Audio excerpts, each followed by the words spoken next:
Welcome back to the Barcode Collective podcast. Got Sarah Gillette. If you guys are a fan of the podcast, you guys would probably know that you were like number 2 or maybe even number 1. I don't even know. I don't know. I think my first, it might have been my first in person. I think it was the first in person and inside that Fit Bar off of PCH. Yeah, which is still there, still plugging away. We're now sitting at the Fit Bar / Space Bar in Pasadena. It's a little, it's not as early in the day. It was like a 4:30 call time for us before. But it's been over a year and a half, and it's a lot has changed in our lives. Yeah, you know, massively. For better or for worse, TBD. We don't know. We're progressing. Yeah. You know, we find ourselves in high moments, low moments during this entire year. So let's get caught up. Tell me a little bit about what you got going on at that point in time. Yeah. Yeah. You were like, again, when we first met, it was because you're this friggin' rock star of a group trainer. Still probably are. Still got that. You've deviated a little bit from that, doing different things, but definitely caught my eye. I wanted to talk to you. I knew you had a shit ton of stories to tell, you know, throughout your journey thus far. You know, again, now we're, you know, a year beyond that. So talk to me about what's going on in your world these days. Gosh, so much. And this is going to be real fun, you know, when you're like fasting for over 24 hours. Yeah, can't leave that out. So we are on video. If her head starts just nodding off. I was like, there's nothing to catch. That's why. I got you. I catch your head. Wow. So, yeah, like last time we talked, we were talking about like my transition of leaving the place that I worked at. And really, like, I think finding my voice. I think the biggest thing that has been a blessing over this period. How long ago was that? A year and a half? Year and a half. I think it was like January of last year. Wow, for sure. Is I stepping out of the fitness industry, because I stepped out of the fitness industry, and I was kind of like bitter. I didn't think I was, but when I go back and listen to podcasts, I was like, I was a little bitter, but I don't regret it. Because I had to go through that process. I had to go through the bitterness, and it's like the grieving process. When you suffer a loss, I was suffering a loss of something I did for so long. Yeah. I had to go through like the anger, the sadness, the joy, the reliving of the memories. And part of that probably was that you thought it was like over forever. Oh yeah. You know, like, oh, I'm gonna move away from training, and you know, like you said, it was a death, it was a loss, but in reality, it was such a gain, because I think this entire process of not being there at the 12, then, you know, trying to mentally and emotionally adjust and go, what the heck am I going to do? I had a vision of what I wanted to do, but really I was so scared. Fast forward to now, really, I think this whole time, especially with obviously everything with like this, with COVID, everything being shut down, has been the biggest blessing. Because I slowly but surely got back into fitness. I started doing personal training. And when I started doing personal training, I realized how much of a love I have for helping people in that aspect too. I did so much, I think, through this process of like self-development of I expanded my art. I started selling art on the side. I see you on Instagram doing all sorts of stuff, which is awesome. Like doing art on the side of like being resourceful and going internal. I think those are the biggest things, like going internal and realizing, be like, okay, what was my fault in the situation that I went through? And how can I take responsibility for my actions? Definitely. I think the biggest lessons of learning is the power of saying no, of what no longer serves me, and then like the power of learning red flags in businesses, relationships. So taking that and just biggest reflection of like literally just like looking in the mirror of life and reflecting so much on myself. And then going back into personal training, doing art, and then working a schedule for me and not taking on too much. I say too much, but you know, I don't take on too much, but I probably still do. And now I work with a company called Kudos. It's like an online app where where I film home workout videos. So I Okay. film home workout videos, and then people log into the app, and then they can do all of my home workout videos and other trainers, which is really cool. Really cool, yeah. So I do that on the side, and then now I partner with different like fitness brand companies, do different photo shoots and stuff with them. But it's cool because it's a different type of vibe where like I go into a photo shoot or go into a company as like, yo, like this is me. This is what I have to offer, instead of feeling I have to conform, because I'm so much more comfortable in my skin and who I am now with making decisions for me and no longer giving somebody else the power. And so still doing all of that, personal training, and finding my health journey along the way, you know? Yeah. You said when you were kind of reflecting upon, you know, leaving that job Yeah. and trying to find like what was in your control or your fault, or basically trying to take ownership of what your role was that, or you could have done differently. What was it that you came? Was the conclusion that, you know, you were just saying yes too often? Is that kind of? I think that the was lesson there? that was the main thing, because I was always growing up a people pleaser, and like it could be good and bad, but like a people pleaser, saying yes, being like, if everyone else is happy with me, then I'll be happy. So I did that for years, and then I took that into my job, because of obviously coming from addictions and being sober, of like, I have to make a name for myself, so I have to have acceptance of everybody. So the biggest thing I think I learned was, like I said, I mentioned briefly, was the power of saying no. Like, I didn't realize how much that was a power of self-care, because ultimately at the end of the day, no one was holding a gun to my head to work 70 plus hours a week to put myself in a situation. Granted, yes, I was in a certain environment and treated a certain way, but at the same time, I had the power to be like, you know what? No, like, this is not how it should go. But because even though I was on the other end of how I was being treated, I was per se making myself a victim too. And that was powerful for me when I realized that, because I was like, I wasn't making myself the victim. I was forced to be the victim. We're never forced to be a victim. We kind of choose to take on that role. So saying no was like the biggest blessing that I learned for future ventures in life. Yeah, and a lot of similarities. Like I Yeah. say yes a lot. I take on a lot. And for me, like it's a little, maybe it's the same. It's a little different than like creating myself as the victim. It's like I create myself as like the martyr, which is like probably the same shit. You know what I mean? Yeah, like yeah. so I can like, I don't know.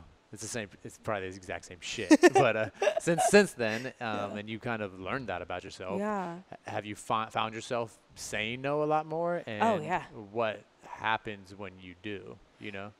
It's like this it was like this interesting process, because I would literally have to be like, okay, you're going to say no to this. Like a huge self-talk kind of a thing going into a situation of whether it's a business decision, a relationship, a friendship, or someone asking me to do something, whatever it is. Because I'm like, well, saying no meaning I don't care about that person. I think what my brain totally spaced. What was your question? like first off, are you finding yourself saying no? Got it. And then two, like Nailed what it. kind of feelings are coming up when you do that? Are you noticing people bailing on you and Got not it. being Yeah, there yeah, for yeah, you? yeah. So what I've been noticing is, one, I have so much more peace with myself with saying no.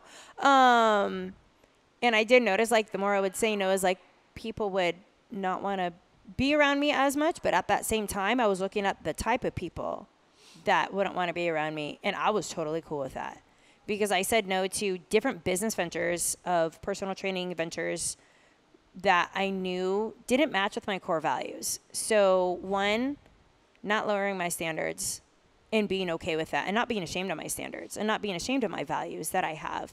And noticing that it's your vibe is attracting your tribe, kind of like, it's really, honestly, it's been hard, but it's drawn people in to me that I actually want around me, because they understand it. It's still hard, because I still fight the people pleasing aspect of it, but I do an energy check. Like, I'll step back and be like, okay, where's my energy levels? Can I give more? Have I given myself enough to where I can give to somebody else in this aspect while still being whole? You know, and so I think that's like the biggest thing of like the power of saying no for me, and really telling myself like, this is self-care. This isn't rejecting. This isn't telling someone I hate them. This is saying, hey, look, I have to look out for myself. Ultimately, my mental health is number one.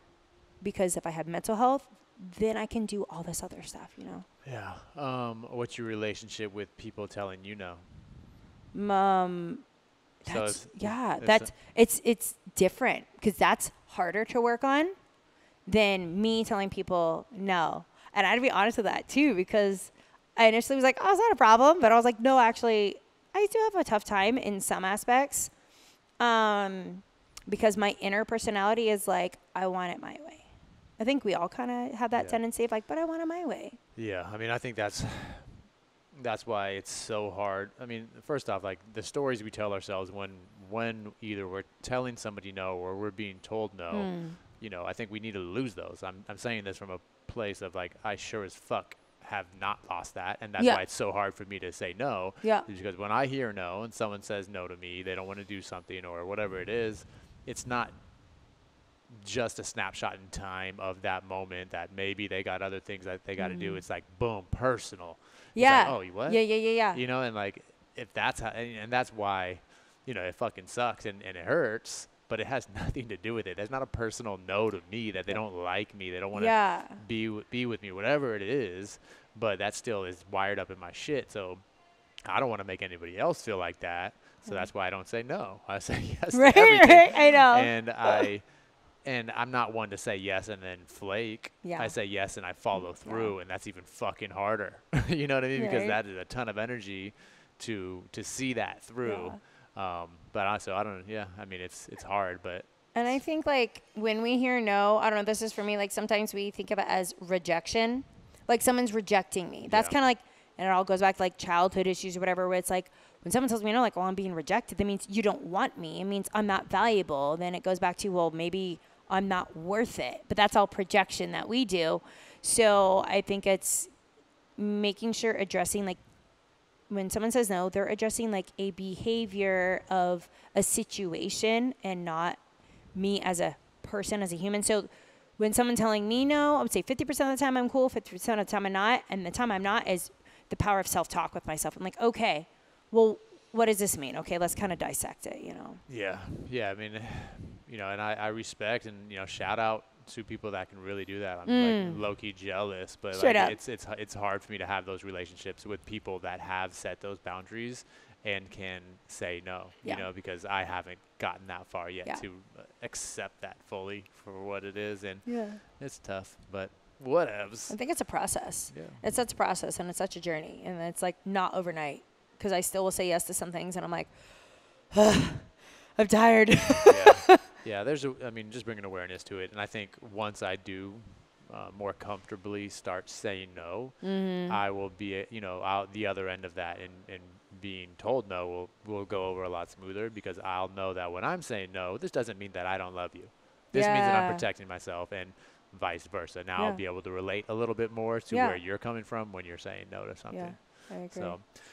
So self-care, your mental health is always been something we've discussed and you talk about, you know, very openly. Yeah. How has, you know, how have things been for you through COVID, either with, you know, your training business or just your mental state since all of this has been going on? Yeah, I think the first month, like anybody when this happened, I didn't realize this my mental health issues to the severity they were, because like anyone, our world was rocked. We no longer either have a distraction to distract us from the issues that we have to face, and that was kind of me. The first few weeks of this shutdown or whatever that we're going through in March is like my depression just hit me so hard, and this is the first time in, I would say, probably 7.5 years of sobriety that I was so scared because all of my thoughts went suicidal. And I was like, oh no, this isn't good. So for a couple of weeks, I dealt with that of like not wanting to get out of bed, of crying for no reason, of being angry and bitter and wanting to be like, well, maybe if I end it, then I don't have to deal with it anymore. And then I call my therapist because I see her weekly through Zoom or whatever, or FaceTime. And that was really hard, admitting presently that I was having suicidal thoughts. because I was like, what's wrong with me? Yeah. So with that, Yeah. like I'm not a therapist, Yeah. but and it's even hard for me, so I haven't ever been diagnosed with any kind Yeah. of shit, right? But it's like I would probably say that I would probably be diagnosed with depression. Yeah. It's like I don't know, I deal with it however I do, and it's like even as far as like suicidal thoughts. Yeah. At what point does it become a suicidal thought beyond like just recognizing your own mortality, so like I have thoughts of death all the time. Yeah. And my thoughts around suicide are even of such that it's like the one thing you control. If you don't want to fucking be on this earth anymore, like that is, you always have this power. So Yeah. it's almost like this, like it's an interesting conversation. No, but, for sure. But it's like, because for sure there's been thoughts during a lot of this process, Yeah. and definitely in a greater magnitude during COVID of just like, man, fuck. Like, I mean, part of it's almost like a motivational thing for me, where it's like just knowing, like, dude, like, are you really complaining about how things are? Because if it is that bad, you hold the key to end it, and it's like, that's a suicidal thought, but it's not like, I don't know. Like, so it's like Yeah. that, those are, again, it's hard to, all we have is our verbal way to communicate. So it's like trying to get to like, what does that mean to you? And like, what does it mean to me? And it's like, you know what I mean? So Yeah. it's just like what do suicidal, like how far does that go in your mind before it's like, fuck, Oh, should wait. probably Yeah. talk to somebody. Yeah. I think what's interesting is like you mentioned. Yeah, I don't want to scare you off, no. Mom, by the way, if you're listening, Mom. Sorry, I'm Mom. just saying. Sorry. I think what you said is like having the power of control. I think why so many of us maybe deal with that is because, especially with everything happening recently, is because I felt out of control. That everything else around me was so out of control, and this was the one thing I could control because I'm so OCD when things go out of control. Like, okay, I'm gonna clean my house, I'm gonna organize this, I'm gonna do this, I'm gonna do this, I'm gonna organize this, and then whenever I do that so much with my external environment, then I'm like, well, what's left? So it was because I would say two things. I would either be in so much mental and emotional anguish that I just wanted it to end, or I couldn't feel at all that I wanted to feel what it felt like to have it almost end. And telling myself that, because I have to verbalize it. If I don't immediately verbalize my thought, then I could potentially act on it. Because when I verbalize it, it's like, whoa, okay, that's a little crazy. I think it's because of going to therapy for 13 years, consistently for 7.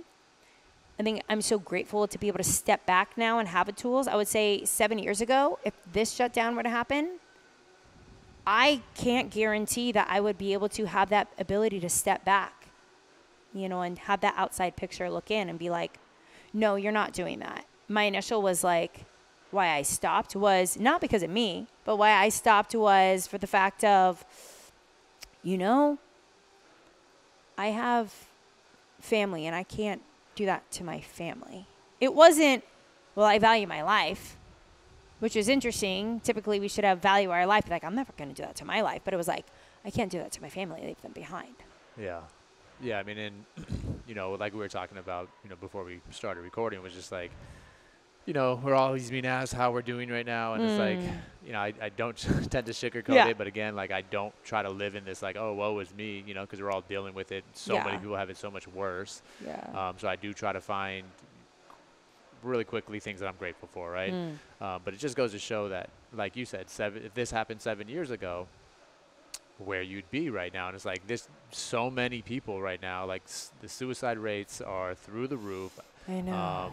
Alcohol abuse through yeah. the roof, and you name it, is through the roof, and it's because the inability to cope with this stuff or know how to deal with it. So like when we're talking about opportunities to be grateful, that's where I come back to, is like that I have the ability to pull myself out of it, that you have 7 years under your belt and the tools to get out of it. Yeah. Doesn't make it any easier, it's, I mean, fuck it, dude. Like, I probably twice a week will sit in the car and like fucking cry about shit, right? Yeah. I'm not like, but it's just like sitting there It's in a the lot. silence and just like kind of Yeah. tears coming down the face, because it's just like, fuck, Yeah. because it doesn't seem like there's anything you can do to change your circumstance. And, and it's like, I mean, it's not true, you know. Eventually those thoughts pass and I get up and I do the work, but it's like, fucking A, dude. Like, Right. it's, you know, it's like the things that you had that you were able to move the needle or change things on a daily basis and see that progression, it just doesn't seem accessible right now. So it's like, fuck, what are we working for? Yeah. You know, at what point are we going to take another fucking lump, you know? And Yeah. it's just like, yeah. Well, so I guess point is that's fucking normal, guys. Like, It is normal.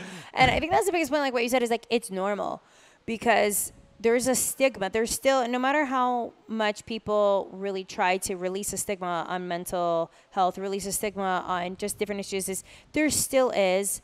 And it's like, it's normal to have those days where I'm like, screw this. I want to give up. I want this. I want to throw the towel in. I have depression. I have anxiety. I want to punch a hole in my wall. Like, it's normal because I look at it as a blessing as right now in life, like I'm allowing myself to feel. For years I didn't. And I would always be like to my therapist, I'm numb. I'm numb. I'm numb. I'm numb. I want to feel. And so I remember talking to her, I was like, I'm feeling like so much more anger lately. And she's like, good. And I'm like, well, no. I don't want that. She's like, but are you like going out and acting on it? She's like, I'm all no. She goes, well, good. Allowing ourselves to feel is so healthy. Emotion, it's like the wave. You got to ride it. You know, it's so true. I'm so grateful that I'm able to feel emotion because it sucks when you can't. And when you try to do external things to feel. And that's that road that leads me to addiction. Because I had thoughts of like, I would totally love to go and like do some drugs right now. Because at least I'll feel. But it's like trusting that process, even though like I had no clue that I was going to get out of it. Yeah. It's like going into a dark storm. Like you're driving and you're like, there's a tornado. For sure it's coming. We are in it right now. Like, you just got to wait it out. yeah. But it's like, that's why it's like acknowledging the mental health stuff is so important. Yeah. And I guess one of the things that, even though like you need to find something to motivate you, you know, sometimes it's the ability to make money or like run a fucking campaign and you see the return on it or whatever it is, you know, some of those things don't necessarily exist, at least, you know, as they're not as accessible. So it's like, for me, it's just knowing that I'm not done and that I'm being tested of what I'm made of. And any day that I quit, it's a day that I said, you know, I can't take anymore. And that's not, you know, there's low moments, but I can take a fucking lot more. And it's like looking back at it to see what you're fucking made of. Like how often are you tested to see what you're made of? I mean, there's guys who, you know, like the physical pain and they'll go do some fucking crazy long ass runs hundreds of miles. You know? That ain't, you know, I don't test myself that way. You know, like I will do this. I will continue to lean into these businesses and not give up. And, you know, I will continue to show up. And that is how I, you know, fucking test myself to see what I'm made of. So there's always that, you know, like know that you got a little bit more to give, you know, like it, you know, just like with training a client, you know, like they think that they're done, but if you ask them to give you one more rep, there's another fucking rep there. Always. You know, when the ice bath, you know, people want to jump out of the ice bath. I say, give me 3 more breaths. They're going to give you 3 more breaths, maybe even a 4th. There's always a little bit more. We're going for 10 today. That's it. There's always a little bit more, you know? So that's kind of what's keeping me moving right now is just to see what I'm made of. And, you know, I like thinking about this idea of like being an old man and like this life that we're currently on is just a book, you know, we each have our own book. This is, you know, today's a page out of this chapter, you know, and at the end of it, I want to have a fucking amazing story. And I don't want to say that I bowed out at fucking in chapter 3, you know what I mean? So we'll keep pushing. I love it. Keep pushing. It's powerful. So thank you, and you know, kudos to you for fucking engaging with, you know, all of that you do and making time for your mental health. You said you're about to cruise up and do a little road trip, get off the grid for a day or a couple days. Yeah, I would love to do 2 days. 2 days is ideal, just like to be out in nature, to re-energize. Like always said, like we don't get energy from man-made walls. We get energy from nature. It breathes life back into us. So I think that's what's really important is making sure. Like, again, even saying no to social media for me, too. of like saying no to certain things on social media or saying no to things where I'm like, if I feel this yearning when I'm driving, like I know when I need to get out in nature, like today, I'm driving to work and I see all the Saddleback Mountains in like in Irvine when I'm driving, beautiful sunrise. Then I'm just like watching it, I'm like longing. I'm like, okay, you gotta go. I know, but like that heart desire of like listening to that heart desire and like being okay with taking a break. Be like, okay, instead of being like, wait, I gotta respond to this client, gotta do this. Be like, it's gonna be there when I come back. Yeah. So I'm doing that. Yeah, for sure. What would you say to someone who tried to take that break, took a little road trip, came back, was supposed to be a day, but no, shit hits the fan. Their car breaks down in the middle of friggin' no service, and you get your van towed 3 times. You have to leave it in San Jose. It's been there for 40 days. That's what happened when I tried to take a friggin' day. But no, as far as like this calling to get away, like I got it like right now. So it's like I need to get that damn van back. I want to just I need to check the stats of like Boulder, Colorado, see what how COVID's popping over there. I was just looking at Boulder too.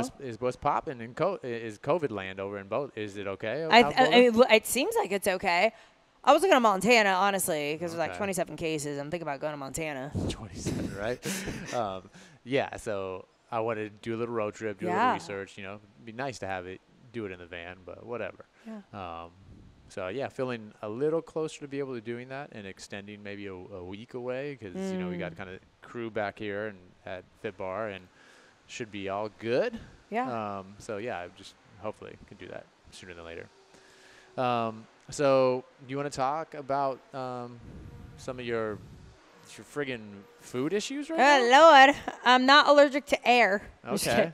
You've been on a 26-hour air diet. Yeah, right. Because I have celiac disease. I have celiac. I got diagnosed 10 years ago with, and celiac, IBS, and then SIBO, small intestinal bacterial overgrowth. If ones don't know what that is, that's more recent. That's about 70-something days ago. So as we know, like in the last podcast, I did like bodybuilding stuff. So it was like heavy carb, no carb, high carb. This doesn't matter if it hurts your stomach. You still got to do it because it's going to pump up your muscles, all that stuff. And so after I kind of like, I let go of, certain people in my life in that part, kind of took nutrition into my own hands and really kind of experimenting. And I figured it out when I was doing like 0 carb days, carb cycling. Then I put carbs in my body the next day. It's just sweet potatoes and oatmeal. I was in so much pain. Oh my God, I was in so much pain. I was like, something is not right with my system, my gut. I reached out to my friend who also has Hashimoto's and SIBO and everything. Did massive research by this doctor, Paul Saladino. He's known as like the Carnivore MD, all that stuff. So I did research. I got his book. And I'm like, oh my God, this is so extreme, but we're going to go for it and we're going to try it. So I educated myself. I researched it, got different testing, different blood work, make sure I was okay. And I was massively vitamin deficient. I was vitamin K, vitamin A, iron, B12, D deficient. And I was like, I eat healthy. What the heck? Didn't matter what I put in my stomach. I was always in pain. So I did this gnarly, just like, all right, I'm going to do a 60-day reset. I'm going straight carnivore. 60 days. Essentially, straight carnivore is any grass-fed, no hormone, free range, like animal-based products. And like bison tallow, beef tallow, like rendered fats. No, like I can't have butter because I'm lactose intolerant, stuff like that. Did this gnarly journey within like, I started it at 159 pounds, 160. Right now I'm 139. And I've been able to, I've lost like a couple pounds of muscle, but I really don't care because I had some I could lose. Figuring out that my mental health was massively linked to my gut health. Like I mentioned it before, is like, but we have that nerve, the vagus nerve that goes, from our gut all the way up to our head. It sends signals. So if what I was eating was going into my gut and pissing my gut off and inflaming it and being toxic, I was allergic to it, then it's sending signals back up to my brain to inflame and to induce depression and anxiety. So this is the longest streak I've gone near 3 months almost without having depression and massive anxiety. I have my days, but I'm not like feeling like I need to escape from everybody and not communicate to anyone because I feel I can't explain myself. Yeah. And so doing this little reintroduction now of like little things to see if I can handle it. Because with SIBO, high fiber and like high sugars, even if it's natural, is like poison to me until I get all that bacteria out, which could take up to a year, depends. But I'm all about doing it naturally.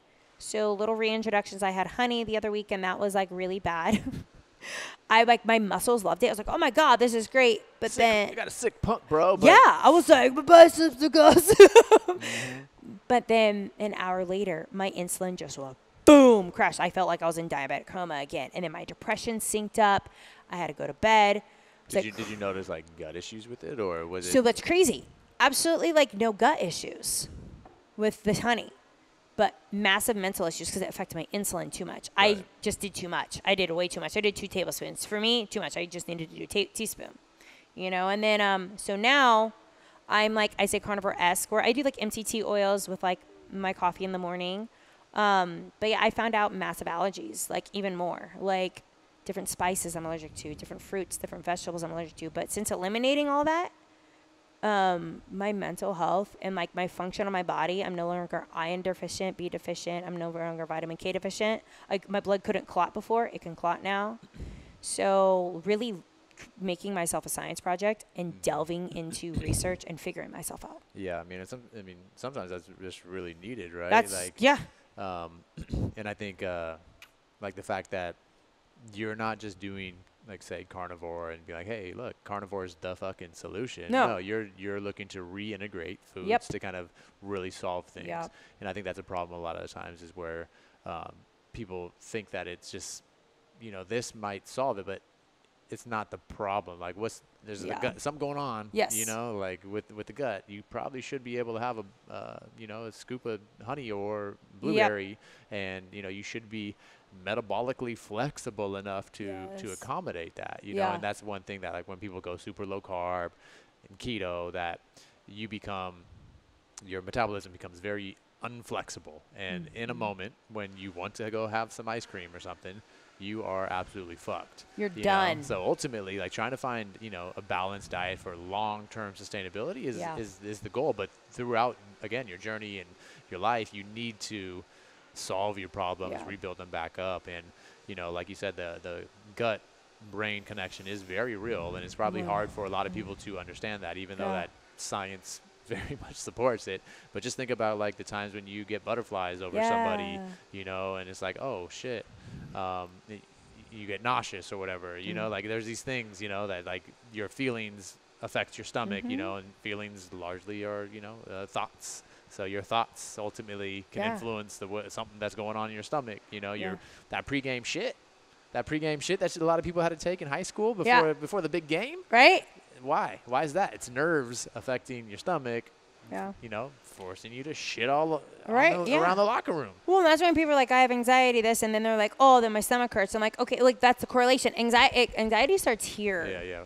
Then it goes to here because you're feeding it. We have 2 brains, and that's what I think so many people forget. They try to fight it and deny it, and I'm like, if what you think here affects the stomach, then what you put in here affects here. But like you said, for me is like integrating and understanding like this is a process. Like there are ones that have been strict carnivore for years, and that's not my thing really, because I believe, like I said, again, metabolic stability, making sure we're completely metabolically stable, and understanding I have to have that reintroduction process of trying things. And like, again, that's hence another huge reason why I'm here too, is like, why do I forget what's it called? The PNOE system. PNOE system, like getting that to see like, to be able to get that full internal read of myself to see how I can even better my wellness, not just fitness, my wellness and my mental, my emotional, my physical health. So I have that really core basis of what I can base everything off of, Yeah, for sure. I mean, so often like we might be very actively engaged in, trying to get our diet dialed in or our fitness dialed in. And, we tell ourselves that we're doing the right thing, but then we're not really reflecting back on any kind of data to corroborate that. You know what I mean? It's like, we're we're probably using our biases. They're like, oh, I'm doing everything I should be doing, or I'm eating this way and it is really helping me out, but maybe it's not, So just this test is just be helpful. I actually put myself through the RMR test yesterday. Yes. So just find my resting metabolic rate. How was that? Not good. Not good. Yeah. Okay. So this is I the want to hear. thing. I still weigh myself very regularly, Yeah. right? And I see myself and it's like, God damn, 169, 167 even, 170. And it's like, that's fucking really light for me, and I see it and I think that, oh, this is like a new problem, because it's just every time it's a shock that I see it, because I'm used to, I was 225 in high school, like super overweight, and, that was a long ass time ago. So I've maintained, anywhere from like 185 to 195. But we're talking, say, 195. That's still 25 pounds more than where I'm at right now. So it's like when I see that, I'm like, damn. But then I look back at like my MyFitnessPal, whatever, and like 2 years I've been weighing this amount, and I'm like, this is so crazy, because it's I haven't really been like tracking macros or really been actively tracking what I've been eating, and it's just kind of naturally, this is kind of where homeostasis has brought me. But underlining, so I was just taking that data point of the scale, and I'm like, okay, I'm not really losing any weight right now. I've maintained this weight for a couple of years. Sure, I'm noticing, maybe some, getting a little tired early in the day, or being irritable, or, maybe hormones not feeling quite right, or whatever it might be. So it's like, all right, I'm pretty positive I'm under eating, So I have been doing this for a long time. But anyways, take the test. The test, will give you your metabolism, and it'll give it on, taking, data from the general population. It'll put you in like a percentile. So like I'm in the lower 20 percentile of the speed of my metabolism. So basically got a slow ass fucking metabolism. I'm a 6'2", 170-pound guy, and it's like, my RMR is like 1,700 calories. So depends on how you're looking at it, right? So even from that standpoint, you're like, oh, is that good or bad? It's like, well, if you're on a fucking budget, Right, it's probably good. right. Look, I can only eat 1,700 calories and maintain my weight, But Wow. as far as like me, so my body ultimately has adapted to this chronic dieting, even though it hasn't been a diet. This chronic under eating, my metabolism has slowed, which again wasn't the goal, isn't the goal, and shouldn't be the goal for a lot of people. Like, you want a fired up metabolism that's flexible and can fuel you through the day. So yeah, that just kind of confirmed that I am under eating, have been for a long time, hence this shitty ass metabolism. So time to just, now that I got that information, time to start tracking a little bit, because just naturally not tracking, I'm obviously not eating enough. The regular intermittent fasting that I do probably has played into the slower metabolism. And again, that's not really like planned fasting. It's more like, hey, I wake up, I get straight after it, and I'm fucking busy as fuck until 1 o'clock. And like, oh shit, forgot to eat. Then I'll eat. So, it is essentially intermittent fasting, but it's like, that's not the tool that's going to solve my problems right now. Like, I need to wake up and eat. I need to force myself to eat. I need to get these calories in. So now that I have this information, I'm going to be a lot more apt to apply it and then ultimately retest and see it actually change. So you'll be going through that test. If friggin' Panoe, if you're watching this, get your shit together, dude. Software's down. Come on, man. If this software comes back up. If not, I'll be traveling to you in Orange County Right on. to deliver this test for you. But anyways, you're going to get tested. It's going to give you the resting metabolic rate. So we're going to see where you're at. That basic level test will also show you, if you're burning fat or carbohydrate at rest. Yeah. That's what I'm super stoked to see, too. I have a feeling you'll probably be burning a lot more fat. Yeah, For I'm one thing, pretty you're sure. coming off a fast. You've been eating the carnivore and higher fat diet.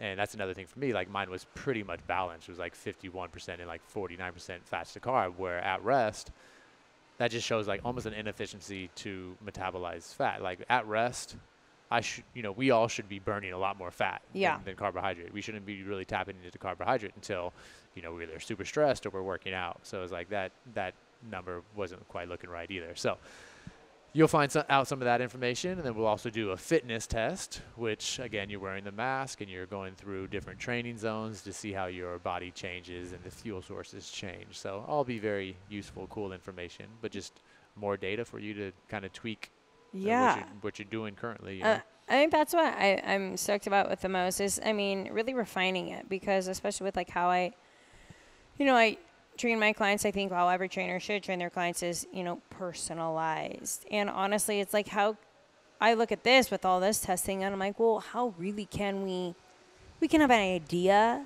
but like personalization of their full programming without something like this. That's what I see. Yeah. Because like being able to see, I mean, one, how I can enhance all the things with myself and stuff, and seeing what I think I'm at, which I'm very curious, because what I was told for years, like from a coach, of like, you're burning, I think I was told the two different things, like that my resting was like 1600, then one was like, hey, you're 1900. I was like, I don't think I'm 1900, but maybe I'm not. Then one was like 1300. So like, you don't know until you freaking know. Yeah. So. Yeah, for sure.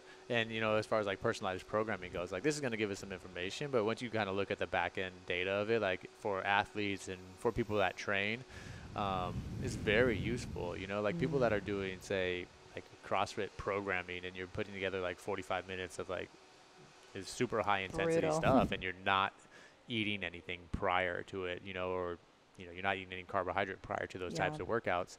You can see like at what point your heart rate switches off from burning fat to carbohydrate. And if you don't have that, you're going to be breaking down muscle to try to now create that, that glucose within your system to get through that workout.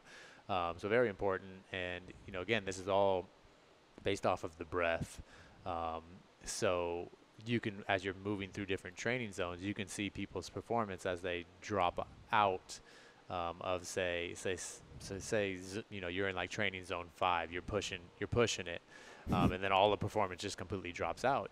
Some of that is mechanical breakdown, and a lot of that starts with poor breathing patterns. So like this will also break it down on whether or not you have great breathing patterns or not, and where you can correct that. And that's why a lot of times we start with this conversation of breath and trying to optimize people's breath, teach them how to breathe into the diaphragm, and kind of be able to control their heart rate, longer and stay in a calm zone. So as your zones progress, your form isn't shit, because you can maintain, this level of work. So yeah, it's just a lot of really cool information. That's the biggest thing for me, is like seeing that diaphragm breathing, because like while I'm still, I can do diaphragm breathing. Moving, oh Lord, let's. Yeah, but you can train it.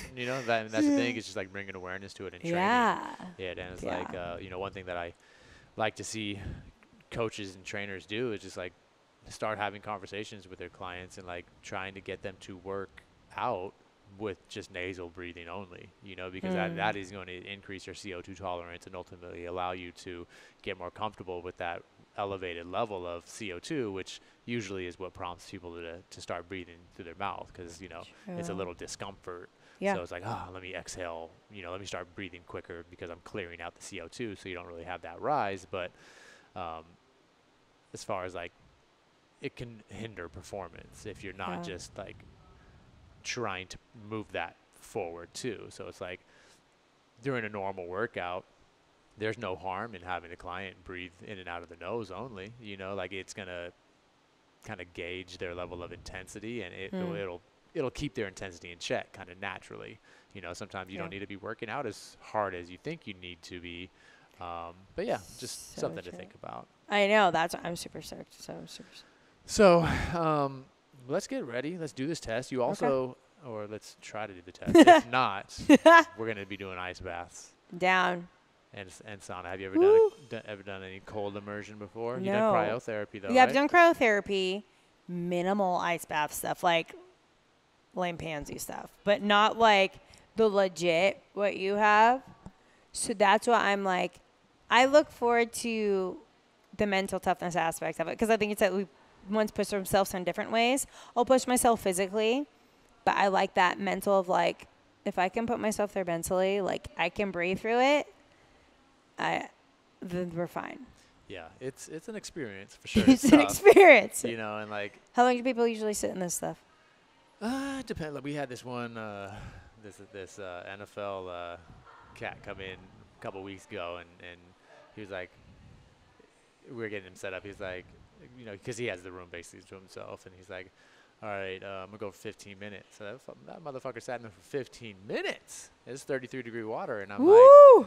you know, and to each their That own. is amazing. But like anything else, you know, like I wouldn't recommend that. Yeah. You know, at that point, there could be some issues because it's 33 degrees. You know, he was very well versed in cold immersion and ice baths. But so, you know, I was like, all right, do what you got to do. If you need to get out, sauna's right there. But for most people like that are doing it on their own, I really don't even like to put a time on it because then I don't want anyone to feel like they failed because this is a fight or flight situation and it just gives us like a set point of where you are because it's not that you can't take the cold. It's just that that's how your body's reacting right now and you haven't built the capacity to soothe yourself in those moments. So it's just something to work off of. It's going to be real fun going in it fasted.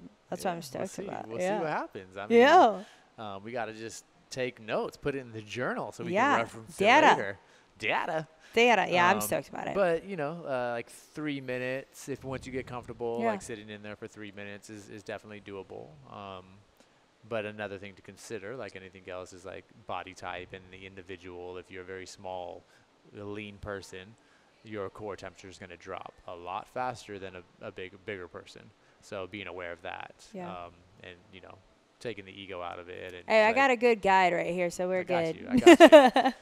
But yeah, I've seen people jump right in and literally turn into a demon and jump right out and like just they're not there. There's like I'm trying to talk to like nope. I think I might have to go Instagram Live for it. You know. Oh, for sure, definitely. I'm gonna do that for sure. So yeah, we'll give it a shot. Let's Dip go. the toe in, but then there's the sauna, so you can warm yourself up a bit.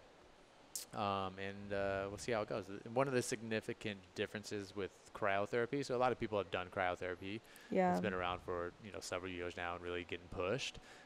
The key difference with cold immersion and cryotherapy is that cryotherapy is technically colder, and upon leaving, say, a cryo chamber after being in there for 3 minutes, your temperature of the tissue is a little bit colder. Again, depending on how long, say, you stay in the ice. But say 3 minutes in the cryo, 3 minutes in the ice. Ours is 33 degrees. I can't remember the study that I'm referencing, what the water, how cold it was. But generally speaking, cryotherapy is a little bit more surface level. So although immediately your tissue might be a little bit colder, it warms up a lot quicker because it's not penetrating as deep as cold immersion is. So when you're in the water and you're completely submerged, and we're talking just like maybe 2 degrees, your core temperature drops like maybe 2 degrees more. But cold water immersion, you will potentially stay cold for fucking like hours. You know what I mean? Cool. And that's one of the benefits. You don't necessarily have to do that depending on, again, what the goal is. And that's why we can get in the sauna and warm you back up. But for people that want to use cold immersion as like a means to stay lean, and to burn body fat or increase brown fat, which is a metabolically active fat, getting out of the ice and then going about your day, you're going to be burning a shit ton of calories because you'll feel it. You'll be like trying to warm yourself and shivering, and that's a very like you burn a ton of calories trying to do that, and it's kind of natural. Our body is supposed to be able to warm ourselves and cool ourselves, whether it's through sweating or whatever. So being able to regulate that is a very natural process. So different protocols for different goals. But again, we want to make this individual just like, your training or anything else. So we try to talk to people about what their goal is and, why they're interested in ice, and then give them different protocols on how they can integrate that, I love it. It's going to be an adventure today. If we haven't freaked you out yet. Oh, no, never. Palm sweating at all? No, I mean, I think I peed everything out with all the 2 gallons of water that I don't think I have any more liquid inside me. All right, well, let's wrap this. All right. Let's wrap this up. tell everyone where they can find you if they want to connect with you. Yeah, you can find me. My Instagram title, Sweat with Gillette. And then obviously you can search me on Facebook. And then if you go to the Kudos website, KUUDOSE, you search trainer Sarah Gillette. I am there as well. Cool. And for me, Cub_Saldana on Instagram. Reach out. If you guys are listening to this podcast, head on into a friggin' Fit Bar. Yeah. Or come and see us at the Space Bar. Do it. And just mention this episode, and we'll give you 10% off. I like that. Or if you're interested in the Pinoy test, mention that. And, you know, maybe I'll even bump it up to, say, 25% because I believe so much in the data, and I want to get that 100. to you. So, yeah, just mention it. If I'm not here, tell the crew, Jacob said so. And we'll go from there. I like it. All right, until next time, guys, we'll see you later. Let's get in the ice. Bye.